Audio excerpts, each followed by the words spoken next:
আসসালামু আলাইকুম বন্ধুরা, আপনারা ইতিপূর্বে শুনেছেন হযরত নূহ আলাইহিস সালামের জীবনী প্রথম খণ্ড। এবার শুনুন দ্বিতীয় খণ্ড। প্রতিদিন এরকম ইসলামিক হাদিসের ভিডিও পেতে ভিডিওতে লাইক দিয়ে চ্যানেলটি সাবস্ক্রাইব করুন। আপত্তি সমূহের জবাব।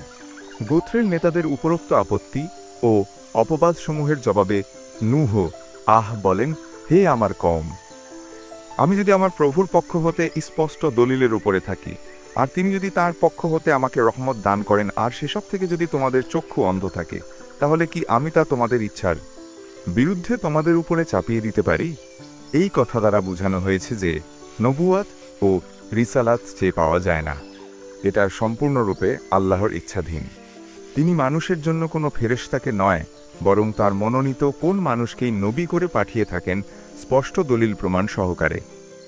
নূহ তাঁর কওমকে আরও বলেন, তোমরা কি এ বিষয়ে আশ্চর্যবোধ করছো যে তোমাদের পালনকর্তার পয়গাম তোমাদের মধ্য থেকেই একজনের মাধ্যমে তোমাদের কাছে এসেছে, যাতে সে তোমাদের ভীতি প্রদর্শন করে ও তার ফলে তোমরা আল্লাহর অনুগ্রহপ্রাপ্ত হও। আল্লাহ বলেন, কিন্তু তারা নূহকে মিথ্যা সাব্যস্ত করে। তখন আমরা তাকে ও তার নৌকারোহী সাথীদেরকে মুক্ত করি এবং আমাদের আয়াতসমূহে মিথ্যারোপকারীদের ডুবিয়ে মারি। বস্তুত তারা ছিল জ্ঞানান্ধ। মুসলিম উম্মার মধ্যে একদল লোক শেষ নবী মুহাম্মদ কে নূরের নবী বলে পরোক্ষভাবে তাঁকে ফেরেশতা নবী বানাতে চায়। এভাবে তারা বিগত যুগের কাফিরদের সন্দেহবাদের অনুসরণ করে মাত্র। অথচ আল্লাহ বলেন, যদি আমরা কোনো ফেরেশতাকে রাসূল করে পাঠাতাম, তবে সে মানুষের আকারেই হতো। কিন্তু এতেও তারা ওই সন্দেহই প্রকাশ করত যা এখন করছে।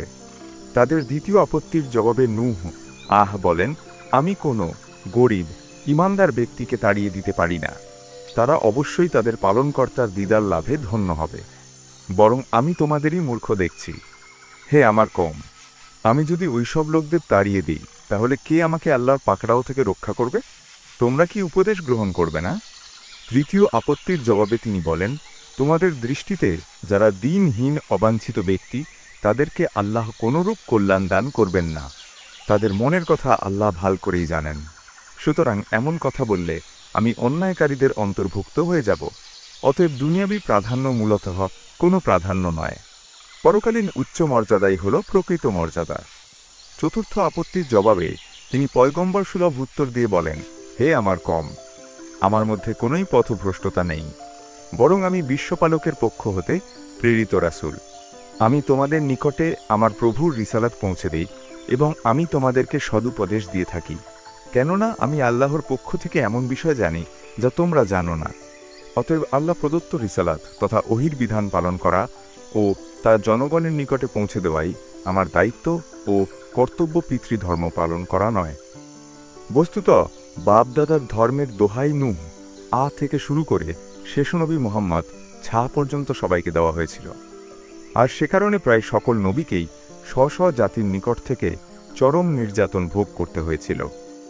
অতঃপর নেতৃত্ব লাভের আশায় নূহ লোকদের নিকটে দাওয়াত দিচ্ছেন মর্মে তাদের পঞ্চম আপত্তির জবাবে তিনি স্পষ্ট ভাষায় বলে দেন যে, এই দাওয়াতের বিনিময়ে আমি তোমাদের কাছে কোনো মাল দৌলত বা কোনো বিনিময় কামনা করি না।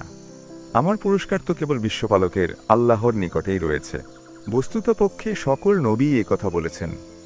শেষ নবী মুহাম্মদ এর কাছে এসে তার কওমের নেতারা যখন নেতৃত্ব গ্রহণের অথবা মাল দৌলতের বিনিময়ে তাওহীদের দাওয়াত পরিত্যাগের প্রস্তাব দিয়েছিল, তখন তিনি তা প্রত্যাখ্যান করে বলেছিলেন, যদি তোমরা আমার ডান হাতে সূর্য ও বাম হাতে চন্দ্র এনে দাও, তথাপি আমি যে সত্য নিয়ে আগমন করেছি তা পরিত্যাগ করব না।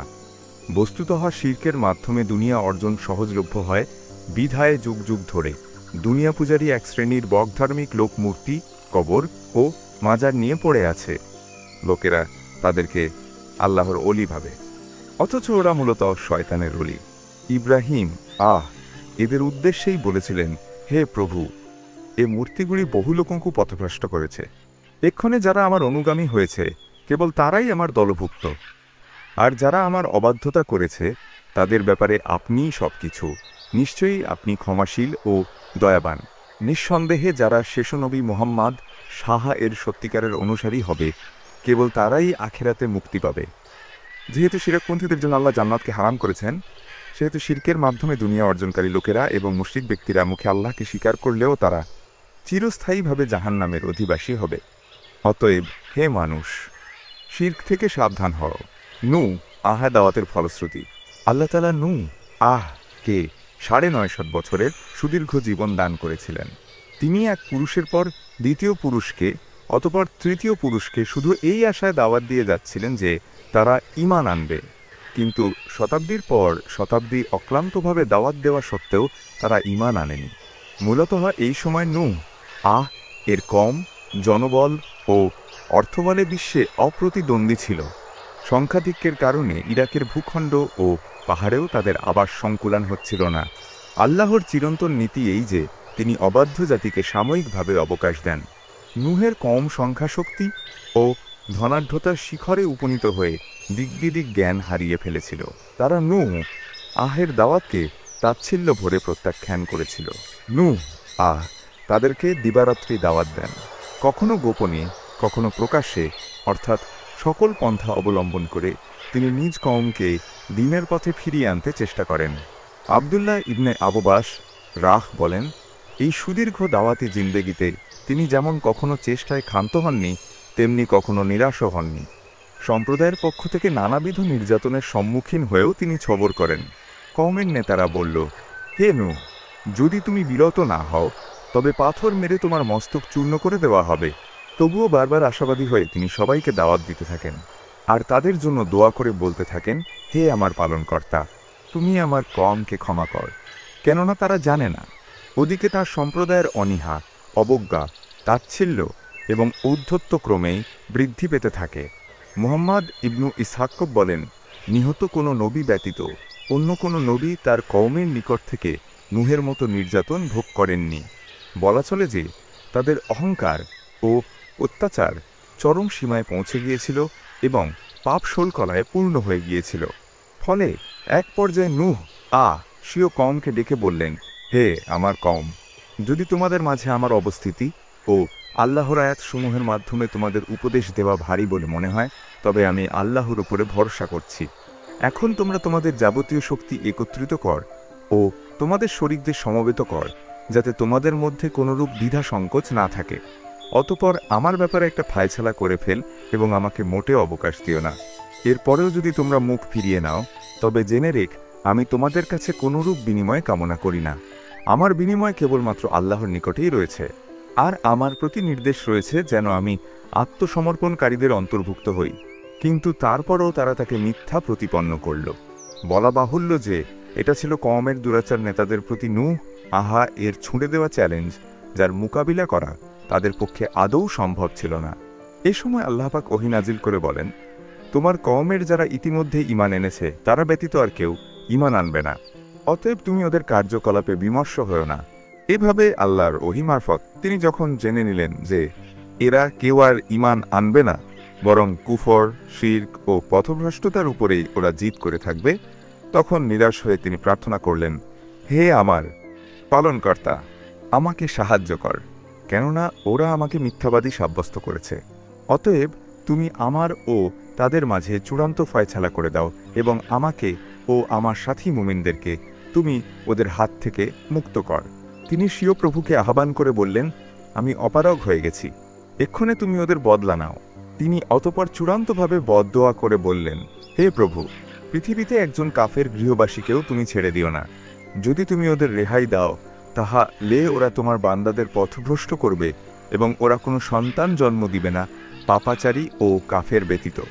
বলা বাহুল্য, নূহ এর এই দোয়া আল্লাহ সাথে সাথে কবুল করেন, যার ফলে তারা ধ্বংস ও নিশ্চিহ্ন হলো এবং কেবলমাত্র মুষ্টিমেয় মুমিন নর নারী মুক্তি পেলেন। বর্তমান পৃথিবীর সবাই তাদের বংশধর। আল্লাহ বলেন, তোমরা তাদের বংশধর যাদেরকে আমরা নূহের সাথে নৌকায় সওয়ার করিয়েছিলাম। বস্তুত সে ছিল একজন কৃতজ্ঞ বান্দা। এই বর্ণনায় নূহ এর দাওয়াত এবং এর ফলস্বরূপ সৃষ্ট বিষয়গুলো বিস্তারিতভাবে তুলে ধরা হয়েছে। নূহের প্লাবন ও গজবের কুরআনী বিবরণ। এ বিষয়ে সূরা হুদে পরপর 12টি আয়াত নাজিল হয়েছে। যেমন, চূড়ান্ত গজব আসার পূর্বে আল্লাহ নূহ কে বললেন, তুমি আমার সম্মুখে আমারই নির্দেশনা মোতাবেক একটা নৌকা তৈরি করো এবং স্বজাতির প্রতি দয়া পরবশ হয়ে জালেমদের ব্যাপারে আমাকে কোনো কথা বলো না, অবশ্যই ওরা ডুবে মরবে। আল্লাহ বলেন, অতঃপর নূহ নৌকা তৈরি শুরু করল। তার কওমের নেতারা যখন পাশ দিয়ে যেত তখন তারা তাকে বিদ্রূপ করত। নূহ তাদের বলল, তোমরা যদি আমাদের উপহাস করে থাকো তবে জেনে রেখো, তোমরা যেমন আমাদের উপহাস করছো আমরাও তেমনি তোমাদের উপহাস করছি। অচিরেই তোমরা জানতে পারবে লাঞ্ছনাকর আযাব কাদের উপরে আসে এবং কাদের উপরে নেমে আসে চিরস্থায়ী গজব। আল্লাহ বলেন, অবশেষে যখন আমার হুকুম এসে গেল এবং চুলা উদ্বেলিত হয়ে উঠল, অর্থাৎ রান্নার চুলা হতে পানি উথলে উঠল, তখন আমি বললাম, সর্বপ্রকার জোড়ার দুটি করে, এবং যাদের উপরে পূর্বেই হুকুম নির্ধারিত হয়ে গেছে তাদের বাদ দিয়ে তোমার পরিবারবর্গ ও সকল ঈমানদারগণকে নৌকায় তুলে নাও। বলা বাহুল্য, অতি অল্প সংখ্যক লোকই তার সাথে ঈমান এনেছিল। নূহ তাদের বলল, তোমরা এতে আরোহণ করো, আল্লাহর নামেই এর গতি ও স্থিতি। নিশ্চয়ই আমার প্রভু অতীব ক্ষমাশীল ও দয়াবান। অতঃপর নৌকাখানি তাদের বহন করে নিয়ে চলল পর্বত প্রমাণ তরঙ্গমালার মাঝ দিয়ে। এই সময় নূহ তার পুত্রকে ইয়ামকে ডাক দিল যখন সে দূরে ছিল, হে বৎস, আমাদের সাথে আরোহণ করো, কাফেরদের সাথে থেকো না। সে বলল, অচিরেই আমি কোনো পাহাড়ে আশ্রয় নেব, যা আমাকে প্লাবনের পানি হতে রক্ষা করবে। নূহ বলল, আজকের দিনে আল্লাহর হুকুম থেকে কারো রক্ষা নেই, একমাত্র তিনি যাকে দয়া করবেন সে ব্যতীত। এমন সময় পিতাপুত্র উভয়ের মাঝে বড় একটা ঢেউ এসে আড়াল করল এবং সে ডুবে গেল। অতঃপর নির্দেশ দেওয়া হলো, হে পৃথিবী, তোমার পানি গিলে ফেল, অর্থাৎ হে প্লাবনের পানি নেমে যাও। হে আকাশ, ক্ষান্ত হও, অর্থাৎ তোমার বিরামহীন বৃষ্টি বন্ধ করো। অতঃপর পানি হ্রাস পেল ও গজব শেষ হল। ওদিকে জুদি পাহাড়ে গিয়ে নৌকা ভিড়ল এবং ঘোষণা করা হলো, জালেমরা নিপাত যাও। এ সময় নূহ তার প্রভুকে ডেকে বলল, হে আমার পালনকর্তা, আমার পুত্র তো আমার পরিবারের অন্তর্ভুক্ত, আর তোমার ওয়াদাও নিঃসন্দেহে সত্য, আর তুমিই সর্বাপেক্ষা বিজ্ঞ ফায়সালাকারী। আল্লাহ বললেন, হে নূহ, নিশ্চয়ই সে তোমার পরিবারভুক্ত নয়, নিশ্চয়ই সে দুরাচার। তুমি আমার নিকটে এমন বিষয়ে আবেদন করো না যে বিষয়ে তোমার জ্ঞান নেই। আমি তোমাকে সতর্ক করে দিচ্ছি যেন জাহিলদের অন্তর্ভুক্ত হয়েও না। নূহ বলল, হে আমার পালনকর্তা, আমার অজানা বিষয়ে আবেদন করা হতে আমি তোমার নিকটে পানাহ চাচ্ছি। তুমি যদি আমাকে ক্ষমা না করো ও অনুগ্রহ না করো তাহলে আমি ক্ষতিগ্রস্তদের অন্তর্ভুক্ত হয়ে যাব।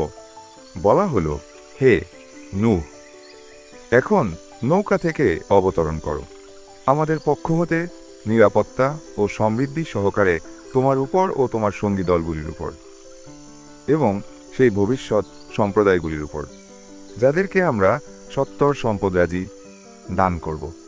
অতঃপর তাদের উপরে আমাদের পক্ষ হতে মর্মান্তিক আযাব স্পর্শ করবে। মাক্কী জীবনের চরম আতঙ্ক ও উৎকণ্ঠার মধ্যে সূরা হুদ নাজিল করে। সেখানে যথাক্রমে নূহ, হুদ, ছালেহ, ইব্রাহিম, লূত, শুআয়ব ও মুসা প্রমুখ বিগত নবী ও রাসূলগণের ও তাদের সম্প্রদায়ের কাহিনী সংক্ষেপে বর্ণনার মাধ্যমে রাসূলুল্লাহ ও তাঁর সাথীদেরকে আল্লাহ সান্ত্বনা দিয়েছেন। যেমন প্রথমে নূহ এর কাহিনী বর্ণনা শেষে আল্লাহ বলেন, এটি গায়েবের খবর যা আমরা আপনার নিকটে ওহী করেছি, যা ইতিপূর্বে আপনি বা আপনার সম্প্রদায় জানত না। অতএব আপনি ধৈর্য ধারণ করুন। নিশ্চয়ই শুভ পরিণাম কেবল আল্লাহ ভীরুদের জন্যই। বস্তুত কুরআনের মাধ্যমেই পৃথিবীবাসী সর্বপ্রথম বিগত যুগের এই সব ধ্বংসপ্রাপ্ত জাতির খবর জানতে পেরেছে। আজ এই পর্যন্তই। 3 বা শেষ খণ্ড পেতে ভিডিওতে লাইক দিয়ে চ্যানেলটি সাবস্ক্রাইব করুন। ধন্যবাদ।